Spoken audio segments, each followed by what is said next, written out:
Pastor John Woodin, and this is a ministry of Hollywood Faith Christian Center in beautiful Hollywood, Florida. We welcome you this morning. We're going to start today in Hebrews chapter 11, verse 1.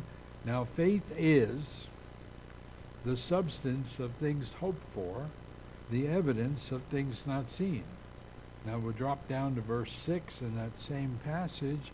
It says, but without faith it is impossible to please him, being God, for he who comes to God must believe that he is, that God exists, and that he is a rewarder of those who diligently seek him. So the ideal of faith is, now faith is the substance. This is the biblical definition. Faith is the substance of things hoped for, the evidence of things not seen. Radical faith. Yet in Luke 18, this is speaking of the persistent widow and how she's reacting with the judge. At the end of that passage, it says this, nevertheless, when the Son of Man comes, when Jesus returns, will he really find faith on the earth? Will he find radical faith? What kind of faith will he find? And what is he looking for? You know, sometimes we get caught up in the super faith folks, what I call them, that, wow, everybody's full of faith but me. Well, that's not necessarily true. If you remember Luke 18, we've got the Pharisee and the publican going down to pray in the temple. And of course, the Pharisee is praying, I'm not like this terrible tax collector, and I paid all my tithes, I've done all these wonderful things. And then the tax collector merely says, God be merciful to me, a sinner. And Jesus said, I tell you, this man went down to his house justified rather than the other. For everyone who exalts himself will be humbled, and he who humbles himself will be exalted. So in other words, humility goes a long way. It's like, I'm a simple person, I'm a sinful person, and I don't always get it right, God. And God understands that because he agrees with that and says, you're right, you don't, but I do. Amen. In humility. Galatians 5 says, for the flesh fights against the spirit. Well, there's this constant battle in our lives because the flesh is fighting against the things of the spirit. So as we grow in one, the other one diminishes, but then the flesh comes back up and the spirit diminishes. And now, when I want to talk about an example, Exodus 14. This is Moses. This is a hero of our faith. We love Moses. Man, the guy was full of faith. And it says, and Moses said to the people in Exodus 14, do not be afraid. Stand still and see the salvation of the Lord, which he will accomplish for you today. For the Egyptians whom you see today, you will see again no more forever. The Lord will fight for you, and you shall hold your peace. Now, so that sounds like Moses is just full of faith, telling them their backs are to the Red Sea. Here comes Pharaoh's armies, and he's saying, hold up, God's going to fight this battle for you, don't worry. Yet here's what God says to Moses. And the Lord said to Moses, this is Exodus 14, why do you cry to me? Well, that's a whole different thing. It sounds like in what he's saying to the people and what he's saying in his prayer time are two different things.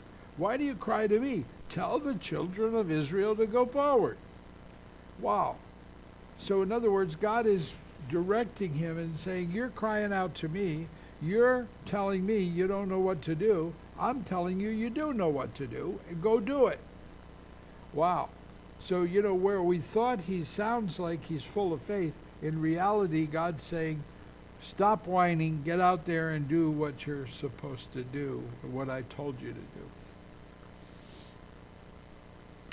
In Judges chapter 6, I love this, it says, now the angel of the Lord came to sat under the terebinth tree, which was in Ophrah, and which belonged to Joash the Abiezrite, while his son Gideon threshed wheat in the winepress. Now we have to understand the winepress is below ground. You would crush the grapes and the juice would run out through a system of troughs, and then they would collect the juice. But anyway, so this is below ground. So this is so you're not being seen. He threshed wheat in a winepress in order to hide it from the Midianites. And the angel of the Lord appeared to him and said to him, "The Lord is with you, mighty man of valor." And Gideon basically responds is, "You must be kidding. Are you kidding? I'm hiding in a winepress, and you're telling me, mighty man of valor. In the meantime, we're being oppressed like crazy by the Midianites. What would I don't understand what you're saying, mighty man of valor." And at the end of that, the angel says, the Lord turned to him and said, "Go in this might of yours, and you shall save Israel from the hand of the Midianites. Have I not sent you?" And he's like, wow, I don't believe this. I don't believe this.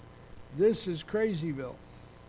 Yet in Judges chapter 7, in order to be sure with the Lord, Gideon says this, "I shall put a fleece of wool on the threshing floor. If there is dew on the fleece only, and it is dry on all the ground, then I shall know that you shall save Israel by my hand, as you have said."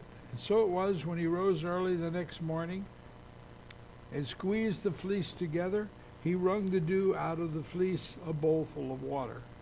Then Gideon said to God, "Do not be angry with me, but let me speak just once more. Let me test, I pray, just once more with the fleece. Let it now be dry only on the fleece, but on the ground let there be dew." And God did so that night. And you say, well, why would God do that when Gideon was testing him? But he wasn't. See, he was testing himself. It wasn't that he felt that these guys don't doubt God, they doubt themselves. Gideon was saying, I don't think that I'm the guy. And then if you want to do this trick with the fleece, that's great. And then if you want to do it in reverse, that's even better. So this way I know, don't be mad at me. And God is willing to do it because he knew Gideon would do what he was supposed to do at the end of the day. That he would get his confirmation and he would go about his business. God is, when it says, "Do not put the Lord your God to the test," it's when he thinks that you don't trust him, then he's not interested in showing himself. But see, Gideon did trust him, but he didn't trust himself, and God was doing it as a morale booster for Gideon. And he'll do the same thing. God bless you.